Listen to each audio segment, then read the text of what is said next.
I do too. We'll be back right after this little song.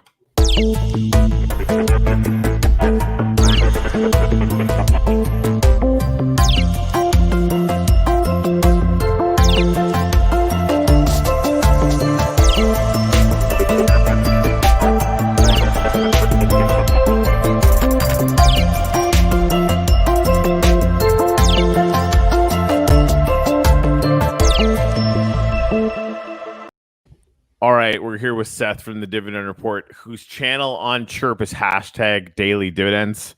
I was super stoked to refind that thing today, and we've got a bunch of updates. We haven't done a ChirpCast in a little while. We now have follower counts. If you own a channel on Chirp, you should be able to see that going on. You can actually see how many coins you've earned because, of course, anytime somebody posts inside your channel, you make 2 coins. You can see that. There's just been a bunch of updates. The dev's been super busy. But Seth, how the hell are you doing? I know we're going to talk some crypto today, and I'm stoked about it because it's crazy. Dude, Corey, thank you for having me on. I'm doing as well as one can do in a global pandemic, as I always say. Exactly right. Wee, everything sucks. And I am on Chirp now. Thank you for kind of inviting me to the platform and everything. How's Chirp been going since the last time we spoke? Is there big stuff in the works? There's huge stuff in the works. I could probably talk about this. So basically, the thing that we've been working on the most, and we've been doing just basic sort of fixing stuff, right? Because of course you launch and some features we need and some things we need to smooth out and posts need to kind of unfurl and like links need to show previews properly. Like we've been doing stuff like that to make it kind of just visually effective, right? But the thing that the devs are spending the most time on right now is a partnership that we just signed with Telos, which is a blockchain based on EOS, where we're going to be demoing a technology where inside the Telos channel in Chirp, every single post, comment, and like is going to give you a tiny little bit of the Telos token. So not only are you going to be earning coins in the sort of normal ecosystem that we've got going on the site, but every single little thing that you do in their channel is going to be giving you little micro payments. So basically, you're getting attention times 2. And the vision is, when that works, and we're quite certain that it will. There are thousands of tokenized projects out there. And every single one of them would absolutely love to have a super streamlined social media platform where they could basically trade and distribute their tokens for attention and community and that kind of thing. So yeah, that's huge, and I think that actually might tie into the larger question that we have to talk about today as well, because it all ties in. So that we're going to be demoing that in the next little bit. And then there's going to be an earn button on Chirp. So again, like the coins that we, sort of the coin of the realm that, that runs the whole platform, still going to work the way that it always has. But there could be dozens of ways to just be doing your normal social media, activity and earning tokens from potentially dozens of different high profile crypto projects in the near future. Man, that's wild. One of the coolest and weirdest concepts of tokenized like social media. Like I'm subscribed to the cryptocurrency subreddit, and I get a notification, and they're like, "Hey, the monthly distribution of moons is out. Like every month they go out, and like based on the karma that you accrue in the subreddit, you get a certain amount of moons, they call it. And so I got 25 moons, and I'm like, well, this is awesome. Like, this is really freaking cool. And I ask a question, and this dude with 408,000 moons, and like I do the math right because they're selling for US dollars, like half a cent each, right? The dude's got like $2,000 worth of moons just sitting there, and he's commenting and everything. And I'm like, this is weird. Like, I'm like just seeing this whale float by. I'm in this ecosystem of crypto, and I love it. But it also raises this question of like, isn't one of the biggest rules of crypto is like, don't let people know what you're holding, right? I wouldn't say that necessarily. I mean, like there is a security element to, if you're concerned about that, you'd have what's called a cold wallet and a hot wallet, right? So whatever you want to have secured, you put in a cold wallet or secure wallet or an offline wallet, that kind of thing, or hardware even. and then your hot wallet is just your kind of your running around money. With something like Moons, it might be worth even more as a status symbol than it is as worth a $2,000 worth of that kind of thing. And the other thing that you'll notice, and I think this ties into the uni thing as well, for whales. And I don't really know too much about the Moonies thing, but this is definitely true for smaller projects like Vigor, for example, which is a DeFi thing that just launched on the EOS blockchain. If a whale comes in and sells a bunch to move it into a more liquid currency, it has a massive effect on the price, right? So I think that's where people are sometimes they're not going to kind of worry about it too much, just because and well, they might have their shit tight anyway. Like it could be entirely secure, so it doesn't matter. Yeah, and outside of that too, I think there's just a really interesting concept, right? I mean, in society as it exists today, people who have wealth have status, and just having that number next to your name assumes some amount of status. And like, there are different types of people when it comes to wealth, but some people love giving. They just love philanthropy. They love just kind of swinging around their bag. And that dude was just leaving awards on my comments. He was like, "Here, I just gave you some moons." He's tossing it left and right, and it was just a naturally like. It's being nudged gently along by the fact that there's a financial incentive to being, someone who's not toxic in this community. But it was really, really weird. That's one of the things that kind of brought my attention back to this space after our talk. And then I'm learning about like, okay, what is Moons? It's an ERC20 token, and it's going to go on to the Ethereum mainnet at some point in the future. So then I'm really trying to learn about Ethereum, because I stopped short at the blockchain, the ledger, the decentralized ledger, and Bitcoin and everything. And I turned all of my attention over to Andrew Yang. And here I am learning about the decentralized finance world, and learning about interoperability, and all of these questions are popping up. And I'm like, well, I know someone who knows a thing or two about crypto. But before I go there, I ran a poll on my Twitter, just kind of asking my community, hey, I think I'm going to talk about crypto a little bit more often. How many of you would say you have like a proficient knowledge of this technology? And surprise, surprise, like there are many people have no idea what Bitcoin is. The most popular answer was Bitcoin is digital money, which, like that's what you would expect from people who are just looking at it at the surface. Why do you think people, because adoption is so important, right? Why has the cryptocurrency community failed so hard at getting people interested in this? I would say that it hasn't. It's just time, right? If you look at the adoption rate for the internet in the beginning, we're the cryptocurrency / blockchain space is, I think, still outpacing that pretty dramatically, right? Now, that doesn't mean we can't do much better. And that partially is the mission of Chirp, right? Like we're creating a social media platform, and there's tons of discussion about the fact that people want an alternative for that anyway. But then we want to have this situation where people can just come and do their normal social media and be in a position to be exposed to multiple different kinds of cryptocurrency just in the activity that they're going to be doing in kind of their everyday life, which is kind of fun. We just had a comment on here. Other tokens are going to be enabled on Chirp ? Yes. So the vision is for every project out there that is tokenized, they're going to have a channel, and they'll be able to distribute that token just by regular activity that goes on the channel. Anybody that has seen a dust mine on Telegram will know exactly what this is like. That's something that Kurt started playing with Dust, the cryptocurrency that he invented, really just as a currency for the Nifty Wizards kind of universe. And every comment that you do in their Telegram channels, 100 Telegram channels now, will net you one Dust token. And so that's just been cranking along like crazy. And we're going to turn Chirp into sort of a multilateral version of that. That's going to have like any tokenized project that wants to come in and do that. We'll be able to show them how to do it, which is pretty nuts. We're going to come back to a discussion on NFTs after I've done my due diligence, because have you been listening? Do you listen to the Bankless podcast? I have not. No.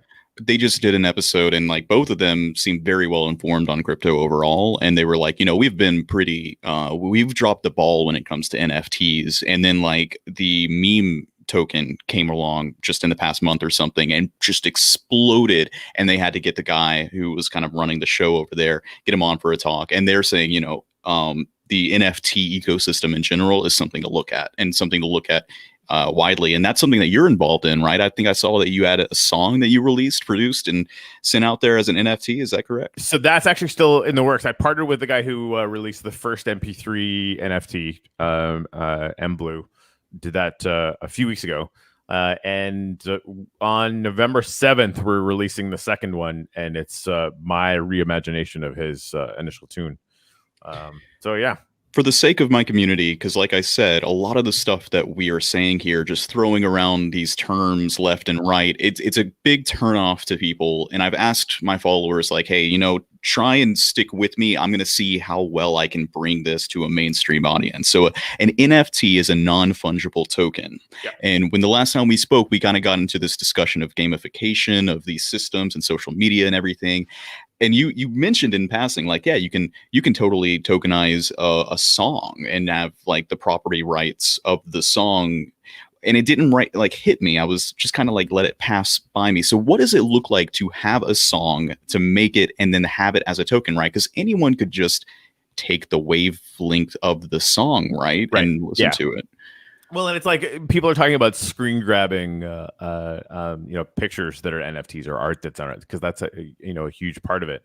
And the best description that I've seen for that, because it was actually a Bitcoin maximalist that was making this argument, like, oh, you could just, screen grab anything. NFTs are dumb, yada, yada, yada. And somebody commented, yeah, I actually just made a ledger and then wrote myself 1 million Bitcoin on the ledger on my computer. And now I have 1 million Bitcoin. No, you fucking don't. Right. So it is interesting in the sense that you can, there are all sorts of ways to scam the system by spoofing it, right? So if you have, I started a Shipple meme thing, right? So you can, and I think I have a few of them out for like 1 wax, which is like a quarter of a fucking cent or some stupid thing, right? Just to start playing around with the idea. But that it's me because it's my account, right? And so it tracks back to a very specific owner. And then places like Atomic Hub, for example, are going to whitelist the actual people that are running the accounts, right? So there's that layer of authenticity. There's already people that are just, going after, they're basically copycatting different things and selling some things, and some people are buying that without paying too much attention or whatever. So that's an issue, right? But that those kinds of things are getting dealt with. But it's for an artist like me, and I interviewed Kevin Winger, who is releasing his art now as visual NFTs. It is a whole other vector to create scarce collectible items. And then it allows you to do things. I think that's fine. Like other people are like, oh my God, these things are kind of worthless. They're just images. I completely disagree. I think it's really, really interesting. And, a huge sector of the NFT market agrees with me. But the second layer thing, which is what Kurt is just obsessed with, rightly, is that this now allows you to do things in applications that basically empowers people who own these particular things to do. As an example, I could say, a year from now, anybody who owns the music NFT that I had, that could act as a ticket to get into a gig, right? Or that could act as a list that I airdrop something cool and new to, right? So okay.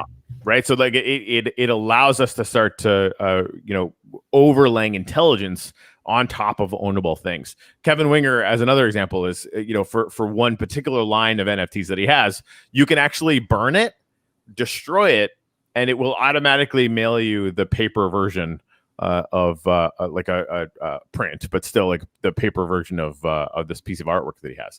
So we're just seeing, like, again, this is the Atari level version of this, but it's effectively, you can track the direct ownership of this scarce digital thing back to its source, which is going to be huge.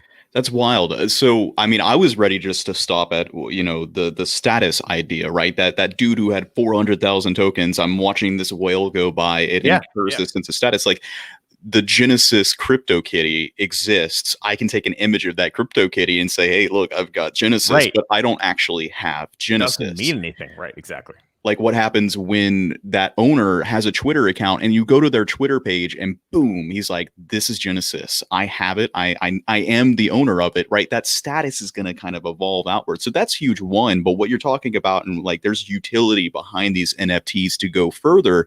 Like, wasn't there a project like Crypto Dragons that you could feed crypto kitties to the dragons? Like you would burn I a didn't even crypto. see that. That's awesome. That's something that I heard Vitalik, excuse me, speaking about in a interview he did with Lex Friedman, and he was like, so like it keeps on building on top of everything else. Like, hey, yeah, my dragon's gonna eat this cryptocurrency, and then you've got the dragon like attributes and everything, or like when he takes a dump and the crypto kitty, you know, like it's discarded. All of these new systems are then built, right? The possibilities are endless in that regard. That's insane. That is really, really cool. Wow. Yeah. And that's one of the things that's going to be happening in Nifty Wizards, as an example, is you're going to be able to take, like I am now, I can actually mint, or like I basically have my own brewery, right? So I can mint beer NFTs. So anybody who shares this and tags me, make sure you have a Wax account, and I'll send you an NFT of beer from Nifty Wizards, right? But there's weed too. So there's talk about making weed infused beer by creating a system that would allow you to burn 2 NFTs and receive a weed infused beer. It's like going into like a role playing game or whatever, right? Where you can go in and like mix different things and they basically get destroyed in the process, and you have like a new set of armor or whatever. And that, yeah, you can just times that by anything. It's gonna be weird. So like you could technically do like what?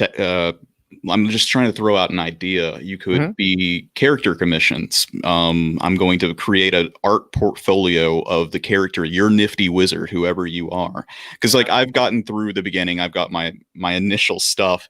It's so time consuming. Like trying to fill my head with everything. It's taking me a while to get there, but I am getting there.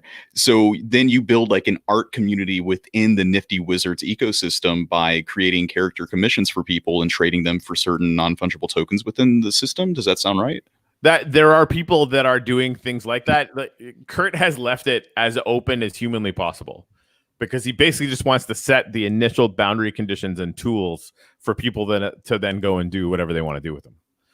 So there is somebody who even wants to make a tavern that's kind of in line with that. I want to I'm going to be making a channel. I'm just going to like say it. I'm not even sure if I'm going to get approved to do this. Most things still kind of run through the council, but I want to have a Nifty Wizards tavern on Chirp where, you know, everything that you do obviously is a dust mine. That's the kind of coin of the realm or whatever. But you know, where you randomly get dropped beer NFTs throughout the course of the day if you're actually in there building the community. And this I think goes back to the Uniswap thing, right? And this is what I've been astounded with. Just to give people a bit of a backdrop, there's something called DeFi, Decentralized Finance, that is taking the cryptocurrency world by storm right now. It's completely bananas. It basically is doing with blockchain contracts, smart contracts, what banks do, right? Like evaporate the entire function of a bank and building and employees and everything, and just render it down to these pieces of software that literally anyone can use at will. And the tokens that are behind these things have gone completely insane. They have mooned. They're gone up, you know, sometimes 100x or 1000x or whatever. And the exchange that has the most volume is called Uniswap. And they airdropped to anyone who had ever used Uniswap ever, right, to any account, a share of what's called their governance token. And what that just means is they mint a token on Ethereum, if I'm not mistaken, which means it's an ERC20 token. And they just want to say, okay, if you own any of these tokens, you can vote in the whole process of how they want this system to move forward. But it has value. Right, it's tradable on an open exchange, and Uniswap for that matter. So they airdrop everybody who's ever used it a share of this stuff, and it ended up being like $1,100 worth of cryptocurrency on day one. Well, it was initially tacked. I think they designed it to be $1,200. Like it was a tongue-in-cheek reference to the stimulus checks that went out. But then, of course, that drove so much interest within the Uni token that people start pouring their money into it. That $1,200 turned into $3,800 like overnight. It was crazy. And then, of course, it sank back down. So it's this very volatile system that's going on right now. And some people are trying to liken it to the ICO craze that happened in 2017. But I do feel that there are some pretty significant differences between what we're seeing from then to now, right? So the best way that The way that I was trying to explain this to my followers is like, imagine that you've got, you're buying a house, you have to deal with the loan officers, you have to deal with the real estate. There's so many contracts. And then at the end of the day, if something goes wrong, you get it taken care of in court. Mhm. But compare that with you having a transaction with a vending machine. You put your dollar in, the vending machine's going to give you the change, and you don't have to take that vending machine to court because it's a machine. The financial transaction happens based on the mathematical calculations, what goes in, what goes out, input, output. That's it.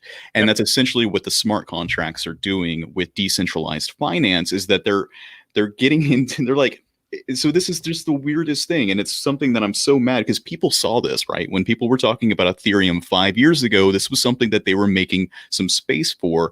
And I learned about smart contracts, but I didn't go any further than that. And now here we are. They're starting to take like things you would only see in centralized financing, like putting up assets for collateral and the use of a loan or something. All of that is happening within this decentralized ecosystem, which is what Uniswap is.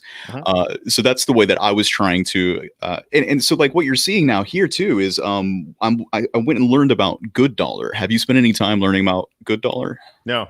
Good Dollar is a UBI protocol based on the Ethereum blockchain, and it's using the decentralized financed ecosystem for people to be able to use their cryptocurrency tokens, put it up as they would stake it on the Good Dollar protocol, I suppose, which generates interest. It gives the Good Dollar like value because they're staking it to it. They get interest back, so they call it a do well by doing good system.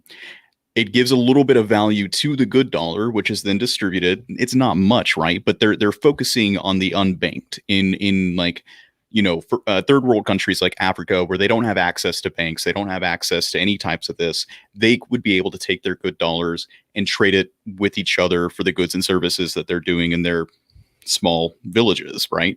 And then the people who are staking the capital back in the United States are gaining interest off of the decentralized financial workings of that entire interaction. And it blew my mind wide open. I was like, this makes perfect sense, right? Yep. I'm gonna try and see if I can get someone to get onto my show from that organization. It's run by, from what I can tell, a very reputable organization. Scott Santens has said that he's on board with what they're doing and everything too. So that's kind of my litmus test there. Yeah, but yeah. So I'd love to talk to him after you do when you land them, because I think that's really, really interesting. Yeah. So the problem with, because I've seen people just say, why don't we just mint a token and just have it out there and give everybody a bunch of it and then it all works, right? That doesn't work, because the second you do that, everyone sells it into $1 and the price of it goes down to nothing. Right. That Uniswap thing is really freaking interesting because that didn't happen. Right. Like they basically invented a thing out of whole cloth, which is what happens when you're making a token. Right. And I mean, all currency at base is just an idea, kind of going back to that whole thing. But watching what happened there, it was like $1 billion market cap right off the bat. It's ridiculous. And the reason that happened the way it happened, like unpacking that, gives us some really, really interesting opportunities for looking at how we want to organize ourselves in the future. And this might be slightly distant future, I don't know. But the idea space around this is so hot right now that some really, really interesting things are happening. Suddenly everybody had a stimulus check from nowhere. What the hell? That doesn't make any sense, except that it happened. And it happened because somebody minted a token and said, yeah, if it was tongue in cheek, that's even more hilarious. We're going to call this $1,200. Like, that's the opening bid. Right. And wherever the price goes, once it gets onto to the system, that's where the price goes. But everybody thought it was such an amazing idea that people started actually stacking up on it. Again, Uniswap is really, really successful. So, for all they know, like, it really could be worth 10 times that much, in 10 years or something, right? Like, we don't know. Right. So it causes that speculation demand, and demand side for this stuff that's all the marbles. If you have a community, right? So like say 10,000, 20,000, 30,000 people, that's step one. Because if you just like give a token out to one person, you literally have created nothing. Like it literally is pointless, right? Right. But if you have a huge number of people that all have it, now you have that number of people that are going to have the option to buy or sell, which creates potential for a market, which is huge. And then you have just somebody comes in and drops a price, and then it's up to the individual to agree with that price or not agree, right? Which is where we're going to see in any naturalized market: is the price going to go up or is the price going to go down? And Uniswap was so hot, the price actually went up, which is crazy. But it went up a bunch, and then people were like, "I'm sitting on $3,800 or whatever it is," and then just normal people or people that really desperately need it. In the case now, it's 2020. There's a pandemic. Everything is fucked up. They start selling it, and so that balance has to be achieved somewhere. But at the end of the day, it achieved some actual real world economic value for a pretty good size chunk of people. And so, unpacking how that worked and why it worked, I think is critical for anyone who wants to start some kind of functional UBI in the cryptocurrency space. When Seth, when you first asked me about it, I was like, it's not going to work because there's no buy side, right? There's no demand side, which is why I was worried about it. How do you just do that for everybody, right? Right. Because like it's one thing for launching that to the Uniswap community, specifically people who have used it, right? So they already know about this thing. They know that it is successful. They know that its throughput is I think more than Coinbase right now, which is completely mental, right? So they're predisposed community to already value this governance token. Yeah. And like when I advocate for universal basic income, one of the first things that I have to try and remind people who I'm communicating with is that I'm part of the fundamental problem that I find in our current state of society is that no one does not have any, like, no one's valueless. Economic value and human value are two separate stages when they shouldn't be, especially in an age where we have Silicon Valley making trillions of dollars mostly off of the ad revenue garnered from our attention, right? So at the very least, we provide value even in ways that may be minuscule. So then we go over to what happened with Uniswap, and I realized that they accept and trade BAT. What is it? Basic attention token from the Brave browser. Yep. I've got BAT, right? I signed up for it when someone asked me to, like a year ago when I was just starting my channel. I can see that I have BAT that I could have traded onto Uniswap, right? Which is then providing the value that I gave or that I got from my ad-based revenue, put it up on stake into a much broader ecosystem. I would have gotten $1,200 just for trading some of my BAT on Uniswap, which is basically a recreation of the type of system that I see happening or that I envision happening if we lived in a just insane society. So it blew my mind wide open, and it is a super volatile market right now. Like, I'm not saying that it's going to happen anytime soon, but at the end of the day, one of the things that I argue is that a universal basic income just makes sense for an economic system. And if it works, it's going to emerge in a decentralized format in one way or another. I feel like it feels that it could happen. I'm not going to say 100%, but I think you could see the origination of a universal basic income through a decentralized ecosystem. Yeah, I mean, it would have so many amazing and more versatile uses than just running it off the dollar. But at the end of the day, like, we could see, China's already working on a digital yuan. There's a few other countries that are doing it. It wouldn't surprise me if the US tried to do the same thing, especially, again, like, cryptocurrency is tiny right now, right? Like it's you take the entire market cap of cryptocurrency, it's like less than Apple, as a whole.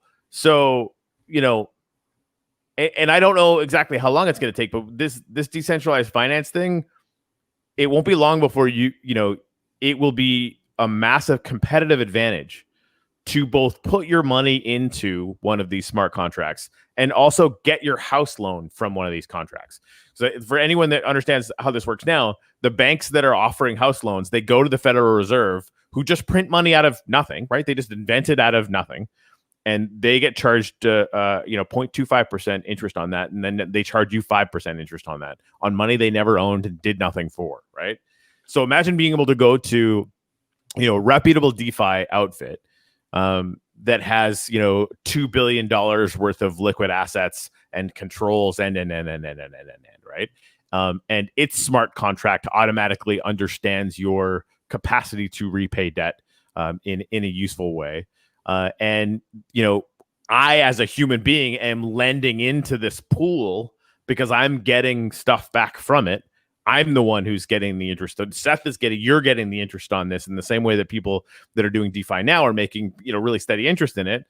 So I'm putting my capital in there, and between 10,000 of us, we lend you the money to get your house, and you pay it back, and the interest goes back into the pool, and everything is insured, and yada yada yada. Right? So they're figuring this out right now, and these things have been starting in the last kind of couple of years, maybe a little bit more for some of them, but they're gaining a level of maturity now, and they're going to be all over the place. So at what point is that ubiquitous, and the normal banks are just dead? I think it's probably 10 years max. Right, because it's more effective and it's more efficient. That interest going back into the pool, the lack of a centralized middleman, the real parasite in society may actually be the centralized banking system. And it was essential, right? Right. There was no other way to do it before. And it really has sort of fallen into being the most efficient way to do something. But now we're all sitting here we could just do this with the internet and a smart contract that's super basic.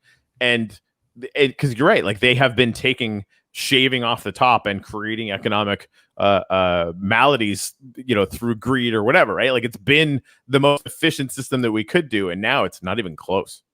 100%. Just from the money that you save, taking out those inefficiencies, you could fund a universal basic income. In my opinion, yeah, I think you could. As another example, my wife's got a couple $100,000 worth of student loans. She's very smart and doing a bunch of stuff, right? So we pay basically $1,000 a month for her student loans, and in the last 10 years since she left school, her student loans have gone from about $180,000 to $220,000. Yeah, it's designed to extract wealth on money they never did anything for. Right, the company that extended those loans out, that money was just invented like a house loan money amount of capital out of thin air. And it's basically it's wage slavery is all it is. Basically you're going to be owned and giving resources back to this central authority for the boon of giving you an education. Yeah. And you can't bankrupt out of it. What is that? Right. Yeah. What is that? It's aristocracy is what it is. If you haven't seen Capital on Netflix yet, go and watch it. It's based on the book Capital by Thomas Piketty. And yeah, the aristocracy and the oligarchy stuff that we talk about all the time, that income inequality is far more rampant than what people generally understand. And because of compound interest, they have escape velocity. It'll be that way forever unless we dramatically change how we do taxation in this country and in the rest of the Western world.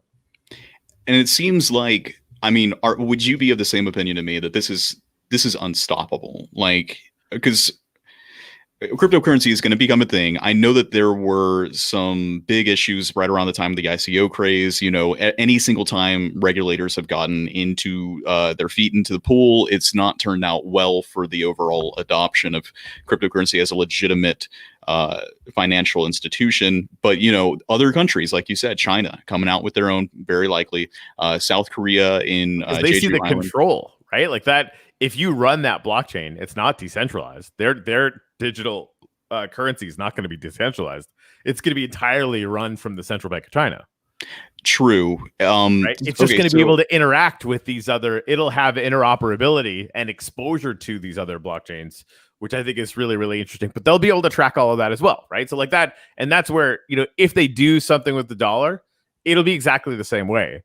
But at the same time, people worried about being tracked or whatever, the era of considering yourself to have any privacy whatsoever, it's just over. It's completely over. And so we might as well just get all the benefits from it. Yeah. Well, there is that. They'll be able to track when you go in and out of the centralized cryptocurrency system. Yes. And to where and how much. And yeah. Mm-hmm. Right. Those systems will just naturally atrophy because all of the interesting stuff is going to naturally, if you've got more control over how you make money, how you stake money on a decentralized economy that just works well, the only reason that you're taking that money back out to put into a centralized currency is so you can pay your rent. to pay bills, right? And at what point is rent payable in Vigor, as an example? And even if it's not, if you're just dealing with a negligible, fee to transfer the currency. So here's a bigger question that I wanted to kind of get cleared up. Wrapped Bitcoin. That's what I'm trying to understand, and I'm having the hardest time understanding. Okay, have you been following the Proton wallet? No. Okay. I'll send you some links. A buddy of mine, Fred Kruger, was part of. They built Links Chain, which was an EOS sidechain, right? That was actually where the initial beta of Chirp happened. And so we know these guys pretty well. They basically shut Links down so that they could build Proton with another big cryptocurrency company called Metal Pays Me. They've always been super focused on wallets that just work, and that's actually the only reason why Shipple took off. My goofy little cryptocurrency is because there was a wallet that even my mom could figure out, and we got it on there, which was really good. So Proton is basically doing these thing called wrapped Bitcoin. So right now, if you want to send Ethereum is a bit of a better example right now, but Bitcoin's not too far behind. So if you want to send Ethereum right now, it costs money per transaction. It's called a gas fee, right?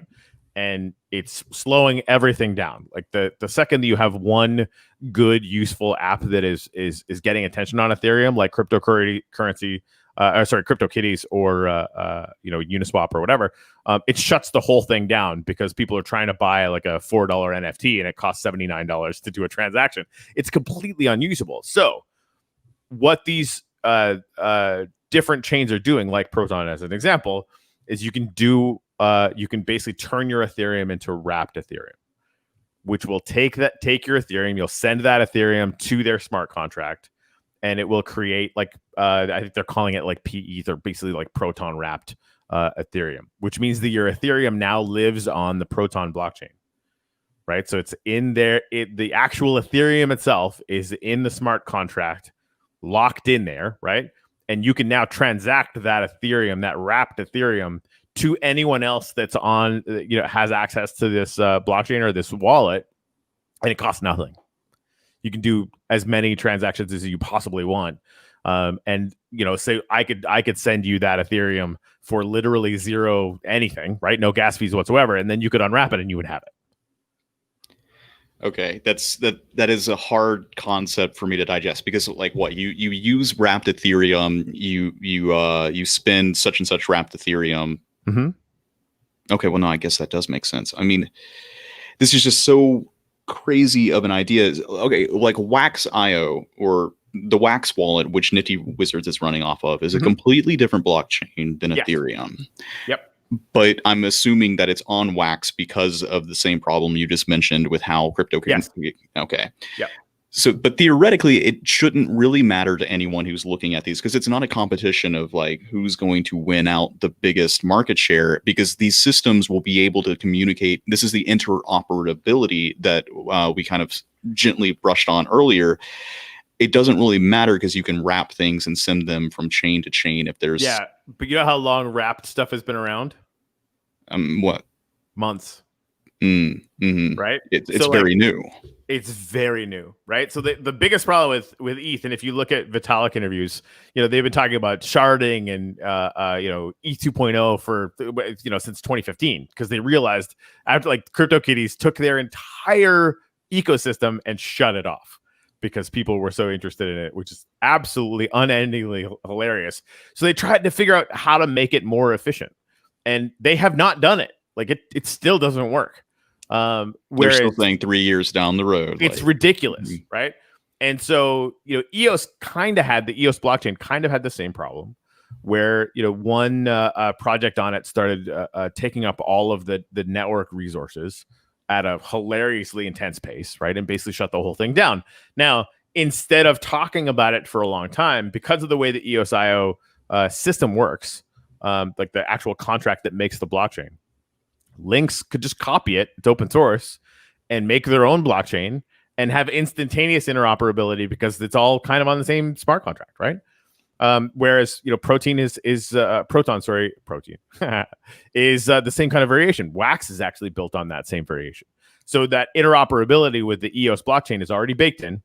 and they can just all start doing stuff. So the demand was created for these blockchains that for the user, they don't see any of the fees or any of the nonsense, and it can just work, which is what we're going to see for a long time. So people that are like, putting all their money into Ethereum right now, I think Ethereum and Bitcoin, quite frankly, and I get shit for this, but I am going to end up being right. They're DOS. They're already finished.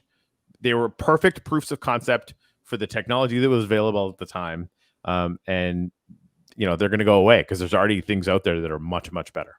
I'm still behind the curve because I went from Bitcoin to Ethereum, finally understanding Ethereum in the year 2020. It's a lot though, dude. Ethereum's crazy. It's crazy. Yeah. And as a proof of concept, I mean, they created one thing where like, hey, you can make a version of Ethereum called an ERC20 token and then just do whatever you want with it. And here's all the exchanges. And the ICO craze went from like, $10 to like, what, 100, 200, 300 billion in a year. It's crazy. It's crazy. And as a proof of concept, it will have changed the world. And what makes me even a little more frustrated is that if it were not for those like systemic issues in the Ethereum blockchain itself, cryptocurrencies would have been the beginning of the world change. Like that's the craziest thing. If it didn't slow down the network with the gas fees and everything, that is the exact kind of adoption that starts a snowball effect, in my opinion, where, just seeing the way that World of Warcraft and how Steve Bannon got his start off of selling, World of Warcraft gold. And that was the way that he entered into the world through obtaining his wealth through a virtual currency. It's the weirdest and craziest thing. That times 10, times 20 is exactly the type of thing that starts to generate adoption in the real world. So I'm frustrated that it didn't happen there, but you see it happening with the recent developments happening on interoperability is what I'm understanding correctly.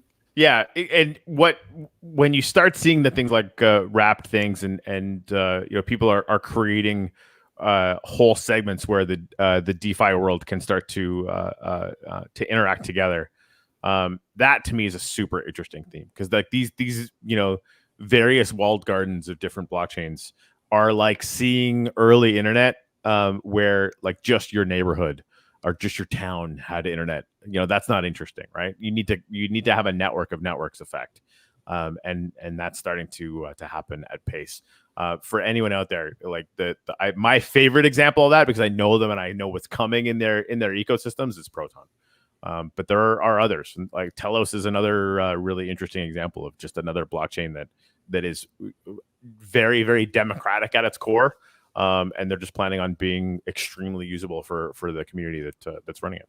Man, that's awesome. I've got one last thing that I just kind of want to see if I understand. It's DAI, which is like tacked to the US dollar, but it's not like Tether in the sense that it's decentralized. It's a decentralized algorithm that tries to make it a stable coin, which essentially means that it works like the US dollar. Yeah. So a lot of people look at Bitcoin as a purely speculative, or cryptocurrency in general, purely as a speculative market. Like how much is this currency worth versus that? But from what I understand of DAI, you can take your cryptocurrency tokens, put it into DAI, and not have to worry about the volatility of a market over time. Yeah. And then send it back. Yeah, so there's a few of those, and I know like a lot of DeFi is kind of like that, right? And I don't know too much about DAI specifically, but there's definitely some a few projects that are basically allowing you to put your tokens into a stablecoin type contract, and even giving you exposure to when there's too much of it or when there's too little of it. It will actually expand, but instead of changing the price of that thing, it actually just starts to airdrop you more of the token, which is kind of interesting as well. That is an area that I haven't looked into as much. But yeah, stable coins, they've been out since Tether. And a lot of people have been sort of kind of angry at Tether because like, oh, you're just printing stuff. And I'm like, why would anyone give a shit about that now? Yeah. But I get it. So if there's a decentralized version of it, there's smarter ways to do all this stuff, and we'll see probably dozens. Like I predicted back in 2016 that there would be at least 5 or 6 different versions of Tether, because again, there's no barrier of entry. Like as long as you can create a market for it and people trust your system to do what you say it's going to do, then you're going to get market share from it. I love it. I love it. I'm going to spend a lot more time here looking at NFTs, looking at all these things. The next time we talk, we're going to get really, I think, hopefully into some more of that aspect. I think gamification is like I said, CryptoKitties I saw as something massive when I started actually learning about it. So I think, and it sounds like you are ahead of the curve. I really do think you should check out the Bankless podcast. They are I pulled it up already because that sounds really interesting. Their last State of the Nation, I think they call it. This is when they kind of go in. They have a very long conversation about the uni airdrop, and one of the guys, like he says something like, "I don't view this as like a left or a right thing when it comes to wealth redistribution." He says, "I think it's just a evolution of financial systems." I was like, I wonder who he supported for in the primary season of this election cycle. It was very clear that they are UBI oriented, and they also had Vitalik on their podcast. That's the only reason why I took them seriously, is they had a super good conversation with him. But yeah, I'm going to be taking a look at all these things, and I hope to come back to you to because my channel, the Dividend Report, it's just a little too perfect, I think. I'm just going to really quickly check my chat. I want to see if any of my followers have any questions for you. All right. Yeah, especially the Dividend Report when it comes down to getting into the DeFi kind of space. I mean, oh my God. I would check out vigor.ai or app.vigor.ai because they're actually doing some really, really amazing things. They actually just went live a few days ago.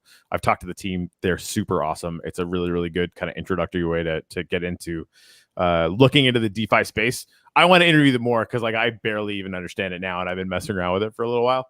So that's kind of fun. But I want you to imagine this. So you've got the hashtag daily dividends on Chirp.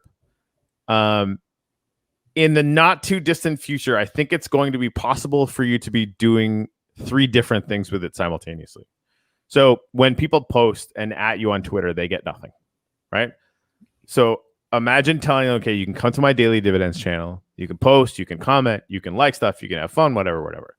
Every action that you do will get you a little bit of Shipple, a little bit of Dust token, which is actually on an open market now. So it's like that. There's actually a market for it, so it's potentially transferable. Not big yet, but it's out there. And randomly once a day, I'm going to drop a daily dividend NFT to one person who is part of the active community in this channel, right?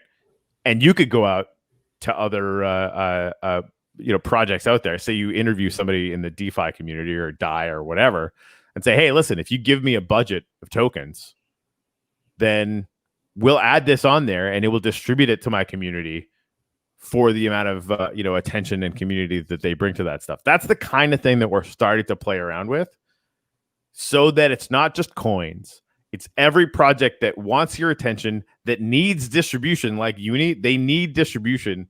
And they need to have that community backed and that attention backed and that kind of proof of work backed kind of situation. And Chirp's going to be able to do that for any token that wants to play ball. That's really, really cool. That makes me very excited. Now, how much control would I have over the creation of like NFTs for my channel? I will show you how to create NFTs on Atomic Hub right after we get off this, and it will take 5 minutes. Okay. So you should play with that anyway. It's super fun. Yeah, no, I need to spend some time really digging down into this aspect. That sounds awesome. That sounds extremely cool. And I'm going to check out those things you mentioned as well. Do you have like some core crypto discussion sources or material that you kind of go to? Right now, Bankless is the podcast that I'm listening to try and expand my knowledge on this field in general. I have been so neck deep in Chirp that I haven't really been doing that.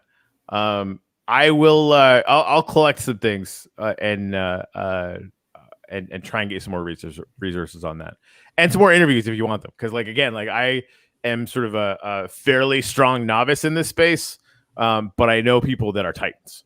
And so, I'd be glad to have them come in. If you have like specific topics, I can see if I can line you some stuff. One of the people I'm going to be interviewing soon is Justin, who's one of the head guys over at the Telos blockchain, who would be a great conversation for you, as well as Jimmy D from Vigor. Like he's into a bunch of different things. You can check out my interview with GBD on ChirpCast.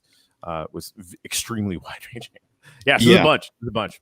I'm gonna definitely be following your channel more than I have up to this point, because I'm full. I'm like head deep within this right now. I think it's gonna be huge, and it's something that I like spending my time on, given the volatility in the political sphere and everything. This is just a much preferable place to be, a much preferable headspace to be in, where it feels like you're actually getting something done. It's why I signed up.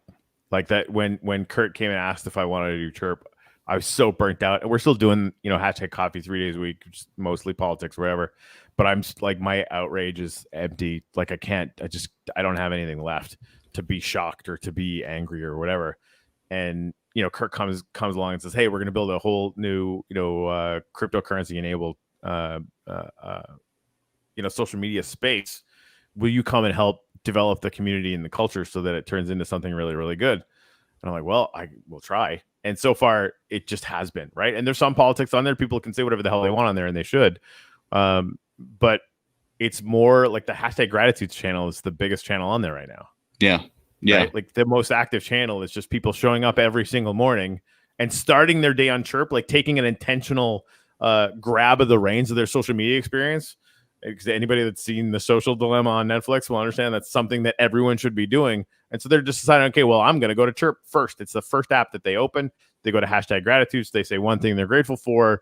And that's that, they take that as a win. Right. And it's been a beautiful thing to watch. And it's fun. I'm sorry to ask this, because I know. No, it's okay. I'm dragging you into the headspace, but how many questions do you think are going to be asked on tonight's, is it tomorrow night? Oh God, yeah, tomorrow night's debate. How long do you think they're going to spend on the subject of cryptocurrency? 0. Yeah, no, and neither one of them know anything about it. I mean, they don't. Yeah. Like, we're going through this nonsense of the election integrity and everything, and you could theoretically come up with a system that you can actually have secure and transparent. It's not theoretical. Fred Krueger said this. I've been saying it for 3 years. The second that I understood the ledger behind Bitcoin, it was obvious to me that we should be voting on the blockchain, because it's public-private. You can vote online. Literally, no one can hack it, and you can track your vote. Not only that, but literally everybody else could too. Right, the results of that election would be automatically tabulated and open for everyone to see in real time. There's no reason not to do that, except for the people that are really, really, vested in maintaining control. Blockchain voting has to become a thing. It's only a matter of time. Man, it makes me so mad seeing the potential of this technology, seeing how we're just dropping the ball. Corey, I've got just a couple of questions here from my chat, and we'll be good to go from there. William Carlton, thank you so much for being here, asking some questions and engaging. He's got a good one here, which I'm not going to give you the best answer, but hopefully Corey can chime in. I'll try anyway. Corey or Seth, if you can remark insightfully about the long or even medium-term implications for crypto that stem from quantum computing, I will stay tuned for as long as it takes to get there. So, quantum. Okay. So, it's only safe and secure, as we were just talking about, with an election, as long as you don't have some sort of supercomputer that can crack the hashing algorithms that keep crypto blockchain secure. From what I understand, crypto in general, like if you break crypto with quantum computing, you're also going to break the centralized financial institution. Way easier. So it's almost like I'm not worried about it, because the day that happens, everything changes. So here's the interesting thing about that. I love this question personally, because when you realize that Bitcoin itself, which is like the proof of mathematical work, proof of computational work, right? So the reason why quantum computers are scary for that is that it's impossible to break that, because all of the computational power that's operating Bitcoin, and it's using the energy of Sweden. It's a very, very, very, very distributed, decentralized, massive amount of computing, right? I saw a stat that it would take 10,000 years for the NSA's biggest computers to break one block. And so that's a 10-minute segment of Bitcoin, right? And so they would, have to break that, and then they would have to rewrite themselves. Like, I'm going to write myself 10 million Bitcoin or something like that, right? Nefarious. And then they would have to figure out how to get that written into all the other computers in the network so that it could actually be validated. And they could do it. It would just take them a really, really long time. And then the next 10-minute block starts, right? With quantum computing, they might be able to do it instantly. And the thing is, it doesn't help them, right? If you manage to affect that and say, give yourself 1 million Bitcoin or whatever, right? That incursion would be automatically recognized because everyone else has a copy of the ledger up to the last 10 minutes. And they all agree. Right? Like there's 10,000 computers out there that are running Bitcoin. Every single one of them has a ledger that is identical.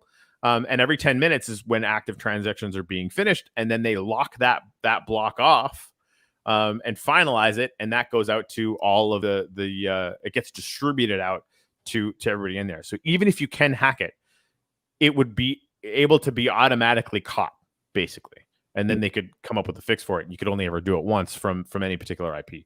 It's still, it's interesting because you could crack that instantaneously.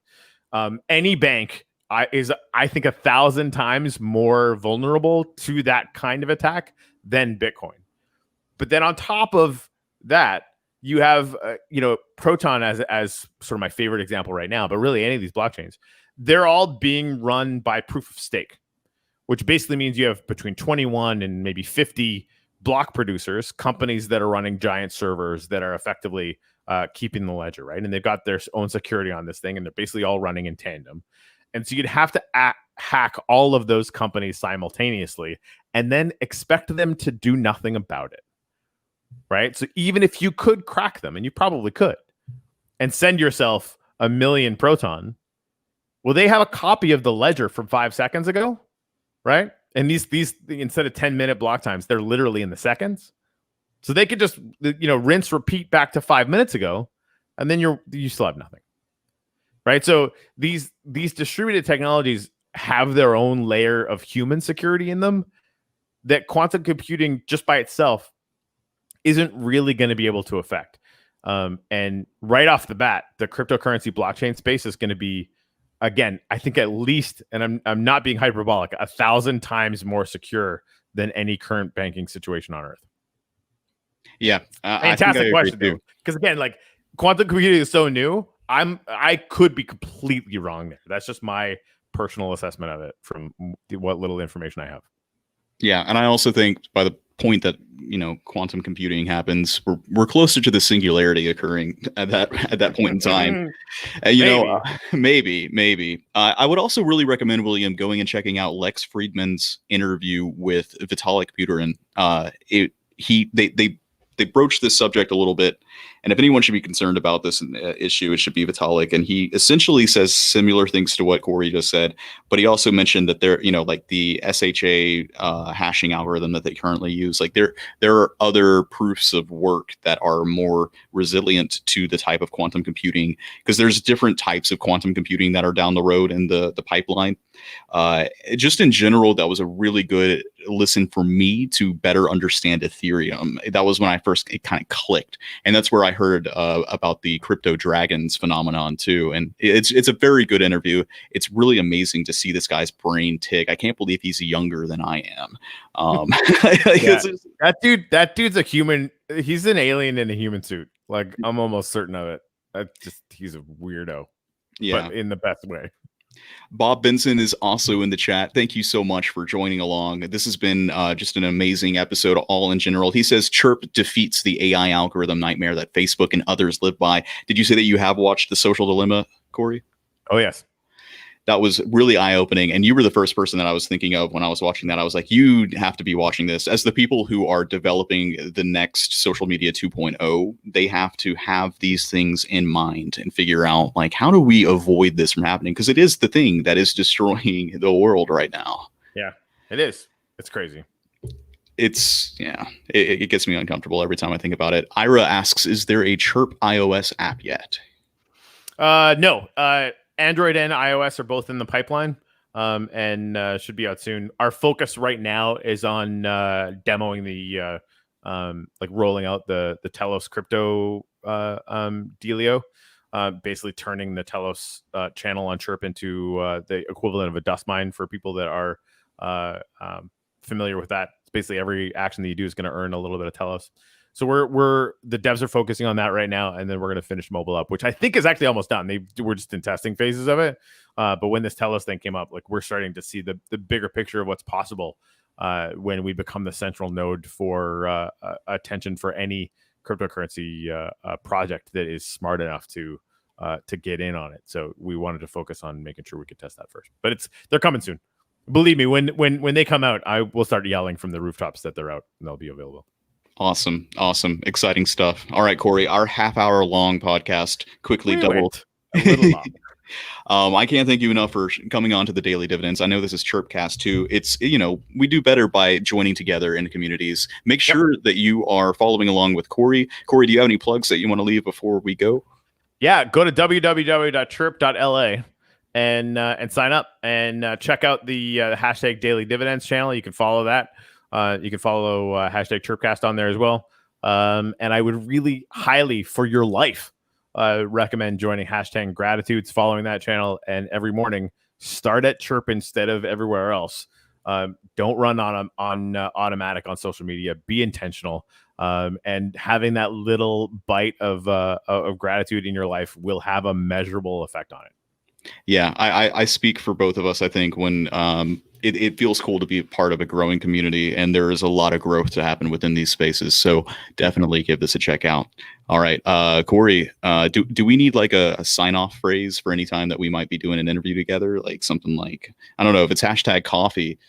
Well, it's not coffee right now, but can you think of anything? I can't right now, but we should come up with something for the next one for sure. All right, we won't make the same mistake. Guys, thank you so much for joining us. That's going to do it for today. You guys have a wonderful night.